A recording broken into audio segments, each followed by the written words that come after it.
yesterday and saying goodbye to Martin Boyle and now signing a new 1 year deal? Yeah, obviously I think on the positive, real positive news today is that, which is Boyle staying for another season. I said it yesterday, not only what he gives you on the pitch, but also off it, around the building every single day, someone that's constantly delivered for the club.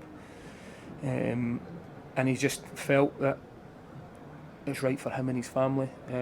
Obviously, great work that's been done with his representatives, the football club, Ian Gordon, and that side to the club that have made this happen, and been able to come up with something that works for everybody involved, which I think is a huge benefit. I'm delighted.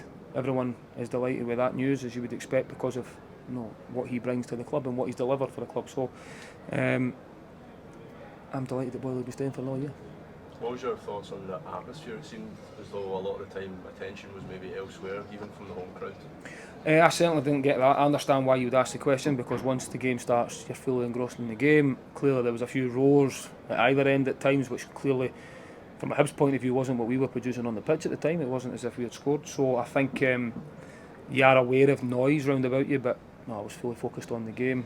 And I think that's, when I reflect now, the biggest disappointment for us is how we started the game, on a game of that magnitude, and the rewards that were coming off the back end of it, and what we've done in recent weeks to claw the gap, to give ourselves an opportunity. And that was our cup final today, and unfortunately we didn't produce.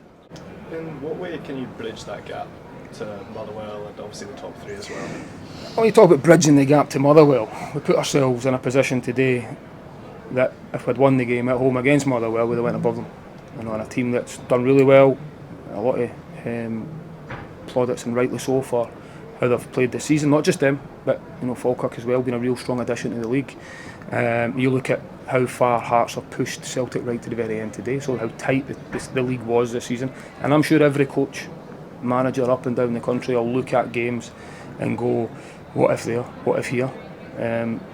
But I can't sit here and say we deserve to finish any higher because you played 38 games. And I think everybody will do that naturally.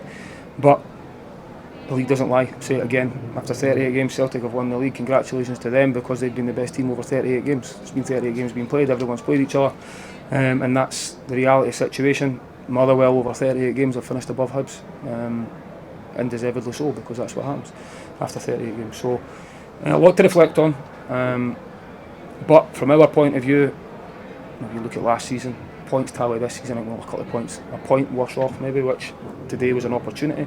That's the bit that's going to sting for me the most, our home form post-split versus what it was going into it. So we won our 2 away games, lost our 3 at home. Yes, there was some self-inflicted things within that, 10 men, 9 men at times, but that's the season. That happens. I mean, that happens right across the board, and we need to make sure that coming back pre-season again, everybody reflects individually. You've got no time to waste. We need to be moving very, very quickly, making sure that we keep moving forward, because that's the demands of this football club, and we need to make sure we're staying really competitive and consistent at the top end.